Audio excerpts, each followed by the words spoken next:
வரக்கூடிய நாடாளுமன்ற தேர்தலில் வெற்றி பெற திமுகவினர் பல்வேறு இடங்களில் வாக்காளர்களுக்கு பணம் கொடுத்து வருகின்றனர். அந்த வகையில் கோவையில் ஓட்டுக்கு பணம் கொடுத்த திமுக நிர்வாகி ஒருவரை பாஜகவினர் கையும் களவுமாக பிடித்து ஆதாரத்தோடு அம்பலப்படுத்திய வீடியோவானது சமூக வலைதளங்களில் வைரலாகி வருகிறது.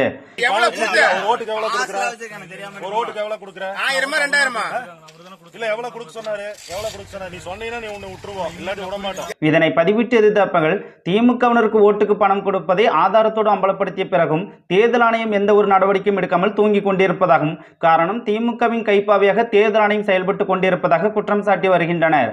கோவையில் வேட்பாளராக போட்டியிடும் பாஜக மாநில தலைவர் அண்ணாமலை பெரும் வெற்றியை பெற்றுவிடுவார் என்ற அச்சத்தில் தற்போது திமுகவினர் இரவோடு இரவாக வாக்காளர்களுக்கு பணம் கொடுத்து வருவதாகவும், இப்படி பணம் கொடுத்து வெற்றி பெற முதல்வர் ஸ்டாலின் வெட்கப்பட வேண்டும் என்றும், மேலும் ஓட்டுக்கு பணம் கொடுக்கும் திமுகவினரை கண்டுகொள்ளாத காவல்துறையினர் அண்ணாமலை அவர்கள் தேர்தல் விதிகளை மீறி தேர்தல் பிரச்சாரம் செய்ததாக கூறி அண்ணாமலையின் வாகனத்தை தடுத்து நிறுத்தி வாக்குவாதத்தில் ஈடுபட்டது மட்டுமில்லாமல் அண்ணாமலை மற்றும் பாஜகவினர் மீது வழக்குகள் பதிவு செய்யப்பட்டு வருவதும் கவனிக்கத்தக்கது.